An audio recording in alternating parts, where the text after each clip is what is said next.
जय सिया राम। मैं आचार्य राजेश श्री राम जन्मभूमि अयोध्या से।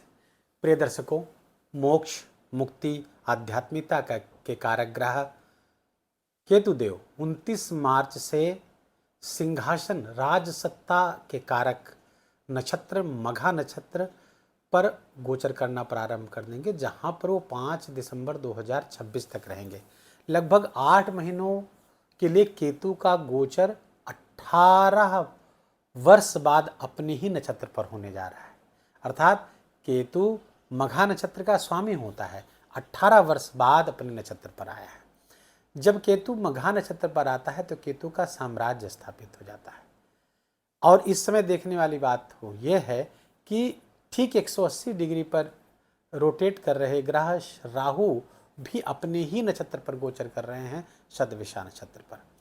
अब दोनों ग्रह अपने अपने नक्षत्र पर गोचर कर रहे हैं तो अपना अपना अब बलशाली बहुत हो गए हैं। इसलिए वर्तमान में सबसे ज़्यादा और तीव्रता से परिणाम देने वाला कोई ग्रह है तो राहु और केतु है, चाहे वो अच्छा हो या बुरा हो। तो या आइए अब समझते हैं केतु की इस गोचर का परिणाम कन्या राशि के जातकों को कैसे प्राप्त होगा। तो पहले तो वैश्विक व्यवस्था के बारे में आप समझ लीजिए, सतर्क हो जाइए, सावधान हो जाइए। आने वाले समय थोड़े मुश्किलों भरे हो सकते हैं, न केवल कन्या राशि के जातकों के लिए बल्कि पूरे विश्व के लिए संकट आया हुआ है। समस्याएं बढ़ सकती हैं। वैश्विक आधार पर देखें तो वैश्विक बाजार में भूचाल आ सकता है। तो जो ट्रेडिंग आदि करते हैं, शेयर मार्केट आदि पैसा लगाते हैं, बहुत सोच समझ कर लगाएं, बहुत ही कैलकुलेटिव होकर के लगाएं। जो बहुत मास्टर हैं वही इसमें रहें, अन्यथा सामान्य जानकारी वाले लोग इससे दूर रहें। पहली बात। दूसरी बात यह है कि केतु पेट्रोकेमिकल्स का कारक होता है, पेट्रोल का कारक होता है, कच्चे तेल का कारक होता है, रासायनिक उद्योग का कारक होता है। इन सब चीज़ों से संबंधित समस्याएं जटिल हो सकती हैं, इसके दाम बढ़ सकते हैं, इनकी उपलब्धता कम हो सकती है। अच्छा, केतु चूँकि सांसारिकता का ग्रह तो है नहीं, वो आध्यात्मिकता का ग्रह है, तो सांसारिक सुखोपभोग की जो प्राप्ति है उसमें संकट मुश्किलें खड़ा करता रहेगा। अच्छा, केतु जब किसी की कुंडली में अच्छा होगा तो अच्छे परिणाम बहुत देता है, क्योंकि ये मघा नक्षत्र का जो की आकृति देखें तो ये 5 तारों का समूह है मघा नक्षत्र, और सिंहासन की तरह इसका स्वरूप है, इसकी आकृति सिंहासन की तरह है। और इसीलिए मघा को राज सत्ता से जोड़कर देखा जाता है, मुकुट की तरह जोड़कर देखा जाता है, क्योंकि इसकी आकृति मुकुट की तरह भी ऋषियों ने बताई है। तो यही केतु यदि देने पर आ जाएगा, अच्छे परिणाम देगा तो सिंहासन दे देगा, अर्थात पद की प्राप्ति करा देगा। और जब छीनने पा जाएगा तो वनवास करा देगा, अर्थात आपको आपसे पद आते आते आपके हाथ में रुक जाएगा, आएगा नहीं, था तो चला जाएगा। केतु जब मघा नक्षत्र पर आता है तो इसी तरह परिणाम देता है, क्योंकि वो मुक्ति का कारक है, मोक्ष का कारक है। कन्या राशि के जातकों को इसका क्या परिणाम प्राप्त होगा? पब्लिक में असंतोष पैदा होगा, तो कन्या राशि क्यों अछूती रह पाएगी? तो पब्लिक में असंतोष जरूर पैदा होगा, जिसके कारण से बड़े बड़े सत्ताधीशों को अपने पद से हाथ गंवाना पड़ सकता है। कन्या राशि के जातकों के लिए केतु का ये गोचर आपके 12वें स्थान पर हो रहा है, व्यय के स्थान पर हो रहा है, और अब अपने ही नक्षत्र पर आ रहे हैं तो व्यय बढ़ सकता है, लेकिन आध्यात्मिक लाभ बहुत है। 12वां भाव भी मुक्ति का भाव है, मोक्ष का भाव है, और 12वें भाव पर कन्या राशि के जातकों केतु का गोचर करना अत्यंत शुभ होगा। आध्यात्मिकता की राह पर चल रहे हुए लोगों को, जो मोक्ष के मार्ग के अनुगामी हैं, ये जो जीवन में मोक्ष को भी अपना लक्ष्य मानते हैं, आध्यात्मिकता को, धार्मिकता को भी पर्याप्त समय देते हैं, योग, प्राणायाम, ध्यान, मेडिटेशन, लोगों के कल्याण की कामना करना, जो लोग कोई मठ चलाते हैं, कोई चिकित्सालय चलाते हैं, उन सब के लिए बहुत अच्छा ये केतु बहुत अच्छे परिणाम दे करके जाएगा, और आपको बहुत उन्नति देगा। न केवल आर्थिक उन्नति देगा बल्कि आपकी आध्यात्मिक उन्नति को बहुत आगे बढ़ाएगा। सांसारिक लाभ तो यहाँ पर कम देगा कन्या राशि के जातकों को, लेकिन आध्यात्मिक लाभ बढ़ाएगा, क्योंकि ये आपके मोक्ष त्रिकोण को जागृत कर रहा है, मोक्ष त्रिकोण को एक्टिवेट कर रहा है, क्योंकि मोक्ष त्रिकोण पर बैठा है और फिर मोक्ष त्रिकोण पर दृष्टि डाल लेगा। इस पर मोक्ष त्रिकोण कौन कौन से हैं? मैंने बताया कि चतुर्थ स्थान 4, 8, 12 ये मोक्ष त्रिकोण है। तो चौथी अपने 5वीं दृष्टि चतुर्भाव को देखेंगे, 7वीं दृष्टि से तो 6ठे भाव को देखेंगे तो मुक्ति का नहीं 8वें भाव पर भी दृष्टि आ रही है, अर्थात मोक्ष त्रिकोण को एक्टिवेट कर रहे हैं। तो मोक्षगामी कन्या राशि के जातकों के लिए बहुत अच्छे परिणाम यहाँ पर आएंगे। तो सांसारिक लाभ नहीं मिलेंगे ऐसा मैं नहीं कह रहा हूँ, सांसारिक लाभ तो मिलेंगे ही, लेकिन आध्यात्मिक लाभ अधिक, अगर उस दिशा में आप प्रयास करेंगे तो बहुत अधिक मात्रा में आध्यात्मिक लाभ आपको प्राप्त होगा। मुक्ति के मार्ग पर, मोक्ष के मार्ग पर आपके कदम तेजी से बढ़ सकेंगे। गुरु प्राप्ति के अवसर आपको प्राप्त हो सकते हैं। हाँ, आपको थोड़ा सा पद यहाँ पर पद से हटा सकते हैं, पद के लिए संकट है, पहले से कोई पद प्राप्त होने जा रहा है, या फिर आप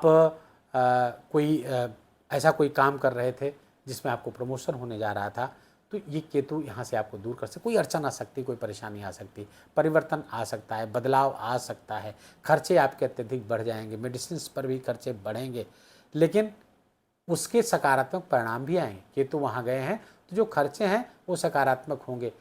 रोग पर खर्च होगा तो रोग से मुक्ति दिलाएंगे, कोर्ट कचहरी कानूनी मुकदमों पर खर्च होगा तो वहाँ से मुक्ति दिला देंगे, ऋण आदि से जूझ रहे हैं वहाँ पर खर्च होगा, ऋण से मुक्ति दिला देंगे। तो खर्च तो होगा लेकिन उससे आपको लाभ अधिक प्राप्त होगा, मानसिक शांति प्राप्त होगी। राहु यहाँ पर केतु से ठीक 180 डिग्री पर राहु भी गोचर कर रहे हैं, तो केतु यहाँ पर गोचर कर रहे हैं तो राहु छठे स्थान पर गोचर कर रहे हैं। छठे स्थान का राहु अपने ही राशि पर भी है, अपने नक्षत्र पर भी गोचर कर रहा है। फलता ये राहु कन्या राशि के जातकों के लिए कल्याणकारी है, ये भी कल्याणकारी क्योंकि अपने नक्षत्र पर है। बशर्ते थोड़े से आपको पेट संबंधी रोगों से, वायु विकार से थोड़ा सा सावधान रहना होगा। उपचय स्थान पर केतु का गोचर भी आपके लिए लाभकारी है, ये सांसारिक चीज़ों से भी आपको दिला रहा है, सांसारिक लाभ दिला रहा है, केतु आध्यात्मिक लाभ दिला रहा है। तो दोनों मिल करके आपको आपके लाभ को बैलेंस किए हुए हैं। केतु की दृष्टि की बात करें तो केतु की दृष्टि पहली मैंने बताई कि आपके चतुर्थ भाव पर आ रही है, ये भी मोक्ष का भाव है, मोक्ष त्रिकोण का भाव है।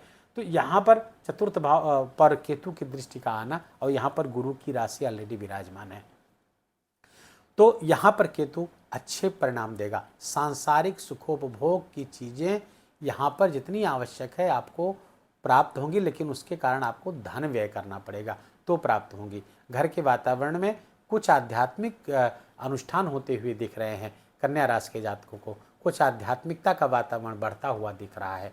यदि घर में आध्यात्मिकता का वातावरण बढ़ रहा है तो समझ लीजिए केतु अच्छे परिणाम आपको दे रहे हैं। केतु की जो 7वीं दृष्टि है आपके छठे स्थान पर आ रही, अपने ही नक्षत्र पर से देखेंगे।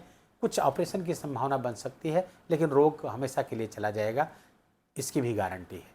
लेकिन कुछ ऑपरेशन आदि होने की संभावना प्रबल कर सकता है राहु, आँख आदि में भी कुछ प्रॉब्लम करवा सकता है। केतु की जो 9वीं दृष्टि है अष्टम स्थान पर आ रही है। अष्टम स्थान ये भी मोक्ष त्रिकोण है, मुश्किलों का भाव है, ये मंगल के घर पर देखेंगे तो केतु की दृष्टि यहाँ पर अष्टम स्थान पर जो रहस्यमय चीज़ें हों उसको एक्टिवेट करेगी, जो गुप्त चीज़ें हैं उसको एक्टिवेट करेगी। तो आपका किया हुआ कोई गुप्त काम बाहर आ सकता है, जिसके कारण समस्याएं खड़ी हो सकती हैं। इसके लिए अच्छा उपाय आपको मैं बताऊं कि उपनिषदों का अध्ययन करें, कम से कम गीता का पाठ एक अध्याय जरूर पाठ करते रहें, या ज्योतिष में आपकी रुचि है तो ज्योतिष की पुस्तकों को मंगाकर न केवल पढ़ें बल्कि उसको समझने का भी प्रयास करेंगे। तो केतु की जिस दृष्टि से, जिससे आपकी मुश्किलें बढ़ सकती, परेशानियां बढ़ सकती हैं, क्योंकि मुश्किलों, परेशानियों, रुकावटों का भाव है ये, केतु के दृष्टिपात यहाँ होने से परेशानियाँ बढ़ सकती, क्योंकि द्वादश से देखेंगे तो यहाँ पर परेशानियाँ आपकी बढ़ती हुई दिख रही हैं। और उसका उपाय क्या है? जो आध्यात्मिक ज्ञान, गूढ़ ज्ञान, अकल्ट से संबंधित ज्ञान, औपनिषदिक ज्ञान, वेदांतिक ज्ञान की तरफ आपकी अभिरुचि हो जाएगी। तो केतु की ये दृष्टि आपको परेशान बिल्कुल भी नहीं करेगी। तो ऐसा आप करके इस तरह से केतु को अपने पक्ष में, अपने फ्री विल के माध्यम से अपने पक्ष में उसकी एनर्जी को मोड़ सकते हैं। केतु को हमने दृष्टिवाइज पूरा समझ लिया है। केतु को उपाय हमारे लिए बहुत आवश्यक है, केतु को उपाय हमको करना ही चाहिए। केतु की दृष्टियों के बारे में हमने बात जरूर की। कुछ लोग कहते हैं केतु की दृष्टियाँ नहीं होती है, हम उस विवाद में नहीं पड़ेंगे। महर्षि पाराशर, महर्षि भृगु से बड़ा कोई ज्योतिषी नहीं हो सकता, विद्वान नहीं हो सकता है। जब उन्होंने अपने ग्रंथों में लिखा है कि केतु की दृष्टियाँ गुरुवत होती हैं, 5, 7, 9 दृष्टियाँ उनकी होती हैं, तो फिर होती हैं, उसमें किसी विवाद में हमें पढ़ने की आवश्यकता नहीं है। वास्तव में हम उसको अपनी तरह देखने लगते हैं, ग्रहों के अस्तित्व के, उसके अनस्तित्व को, एक रूपक के माध्यम से पुराणों में समझाया गया है, तो उसको हम मानवीय रूप में देखने लगते हैं। उसका असर होगा, सर कट गया तो राहु हो गया, तो बाकी सर में तो दृष्टि आँख ही नहीं है तो देखेगा कैसे, ऐसे नहीं देखा जाता। वास्तव में एनर्जी है, तो एनर्जी का निक्षेप विशेष डिग्री पर कोई भी ग्रह करता रहता है, उसके लिए उसका मानवीय शरीर की तरह से दृष्टिपात करता है, ऐसी बात नहीं है। तो केतु की दृष्टियाँ अवश्य होती हैं जिनकी हमने चर्चा की है। अब केतु को उपाय क्या करें? देखिए, जीवन में जितनी मात्रा में आध्यात्मिकता रहेगी और मुखर रूप में रहेगी और सच्चे रूप में रहेगी, वास्तविक रूप में श्रद्धा निष्ठा के साथ भक्ति धर्म मार्ग पर आप चलते हैं, और वो न केवल आप पूजा पाठ तक है बल्कि आपके व्यवहार में भी वो परिलक्षित होता है, आपके बोलने में भी, आपके काम करने में, आपके सोचने में वो आध्यात्मिकता परिलक्षित होती है। तो विश्वास मानिए, ये केतु का इस नक्षत्र पर गोचर करना आपको राजा बनाने के लिए आया हुआ है, आपको बहुत आध्यात्मिक लाभ देने के लिए आया हुआ है। और यदि विपरीत परिणाम आ रहे हैं, विपरीत आचरण है, तो ये परेशानियों में डालने वाला ही गोचर है, मुश्किलों में फंसाने वाला ही गोचर है, और इतनी दिक्कतें कर सकता है कि व्यक्ति दुनिया छोड़ने की बात कर सकता है। तो इसलिए केतु को अपने फेवर में करने के लिए केतु लेड बिहेवियर को बढ़ाना होगा, आध्यात्मिकता बढ़ानी होगी। मस्तक पर तिलक लगाइए, केसर का तिलक लगाइए, शिखा धारण करिए, जिसको चोटी कहते हैं, शिखा मस्तक पर धारण करेंगे, केतु इससे बहुत प्रसन्न होते हैं। तीसरी महत्वपूर्ण बात कि हर महीने में, इस आने वाले 8 महीने में एक दिन ऐसा होगा जब चंद्रमा मघा नक्षत्र पर आएगा।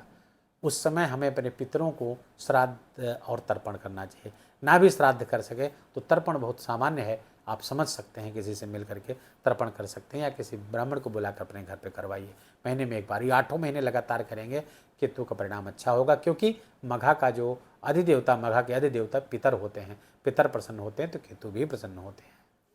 पहली बात तो ये, तीसरी बात हमने बताई। चौथी बात ये बताए कि पितर गायत्री मंत्र का जब रोज आप लोग करिए, 21 बार, 51 बार, 108 बार, जो जितनी मात्रा में है, पितृ गायत्री मंत्र गूगल करेंगे तो आपको मिल जाएगा। पितृ गायत्री मंत्र का जप अवश्य करिए।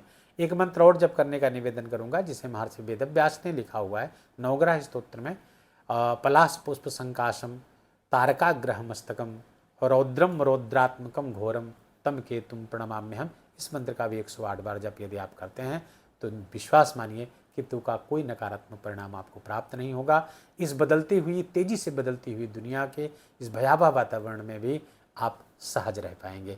वीडियो को यहीं विराम देंगे। वीडियो अच्छा लगा हो, आपके काम का लगा हो, मेरा बोलना आपका सुनना दोनों सार्थक हुआ, तो कृपा करके इस वीडियो को लाइक करिए, अपनों के साथ शेयर करके उनको भी इसका लाभ दीजिए। कमेंट में जाकर जय सिया राम लिखना बिल्कुल भी मत भूलिएगा। मेरा विशेष निवेदन, विशेष आग्रह आपसे, चैनल पर नए हैं तो इसको सब्सक्राइब कर लीजिए, बेल आइकन की घंटी दबा लीजिए। प्लीज़ अपना बहुत बहुत ख्याल रखिए। जय जय सिया राम।